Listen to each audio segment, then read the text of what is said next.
Hey, what's going on, everybody? Welcome back to Manifesting Your Desires. It is Antonio checking in.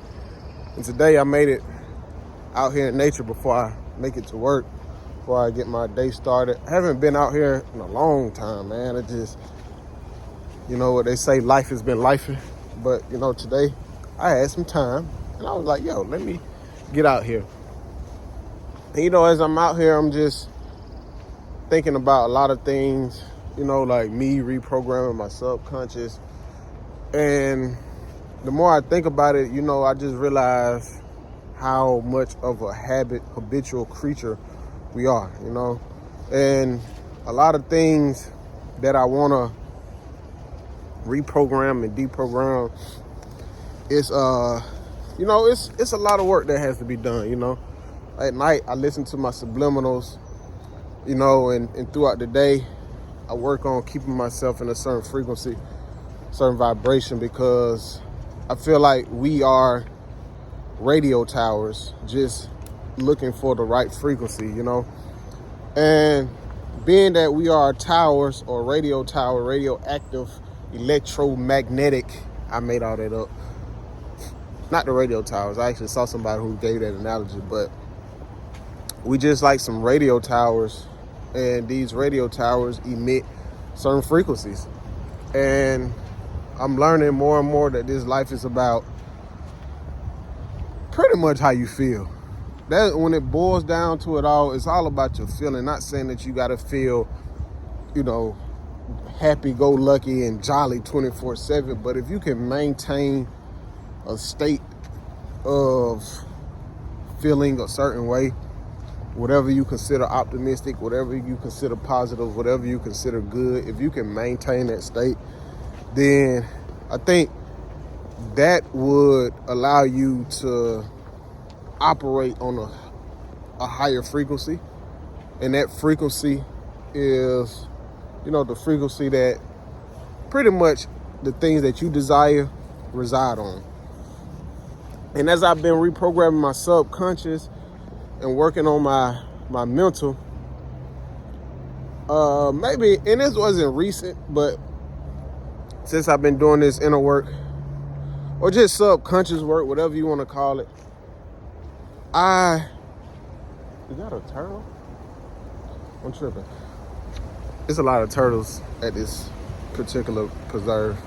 But as I've been reprogramming my subconscious, one day I was meditating, and after my meditation, maybe, I don't know if it was that particular day or later on in the day or how it went, but I knew after that specific meditation, a memory came to my head about my great-great-grandmother.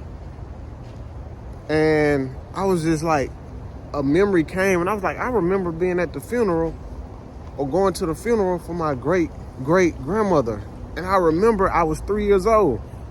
Now, mind you, I don't remember much from 3 years old, but that popped in my head. So I started texting family members like, hey, when did my great-great-grandmother pass? Was I 3 years old? Nobody really responded until last night. I was looking up on the internet and I found her obituary. And her funeral was literally a few days before I turned 4 years old. So I was 3. And I was like, wow, how the world did I remember that? And it led me to think, if that memory is still in my brain somewhere, subconscious, unconscious, if that memory is still buried deep down in there, that instantly showed me, how much more is in my brain. How much more trauma, how much more habits, deep embedded habits, because I'm 33. So for me to remember something that happened at 3 years old, it shows that, when you talk about reprogramming the subconscious, this is a lifelong thing, because it's, from that personal experience, it's a lot of information, habits, memories that's deeply embedded that have to be uprooted, that have to be cultivated, that has to be changed. That's why it is a daily cultivation. It's not just a 30-day challenge, 7-day challenge, 90-day challenge. Now, depending on your mindset and how actively you are and just how you view and your perspective on life, yeah, parts of your life can change in what people consider a 90-day time frame or a year time frame. But you got to get the concept of time out your mind, because from me being able to remember that at 33, a 3-year-old memory, like I vividly remember walking to the funeral car. Don't remember much else after that, but I remember that. It shows me that the mind has no concept of time, because if it was a time thing at 33, I shouldn't be able to remember nothing at 3 years old. And then it also showed me that it's a lot of stuff buried in my brain that I consistently, a little mud, that I consistently have to cultivate and weed out. So that's why, for me, this subconscious journey, reprogramming my subconscious to manifest the life that I desire, is an everyday thing for me. And that just kind of did it. Like, yo, it's a lot of work to be done. I thought I'd just come in and drop that, because I don't want people to think that you watch the internet, read a book, you go on a challenge, 7-day challenge, 30-day challenge. No, this is a lifelong cultivation when it comes to working on your mind.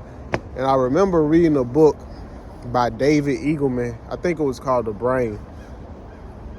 And one thing that stood out to me in that book, I want to say it was that book. One thing that stood out to me in that book was the fact that your brain can make up memories and make up things that didn't happen. And it also stated that a lot of memories that we talk about, when we retell them later on, that's not how it truly happens. So it's like half of our memories didn't even happen. That's crazy. That's real wild to me. So just let that sit in, that you can make up a memory in your mind and convince yourself that it happened, even though it didn't.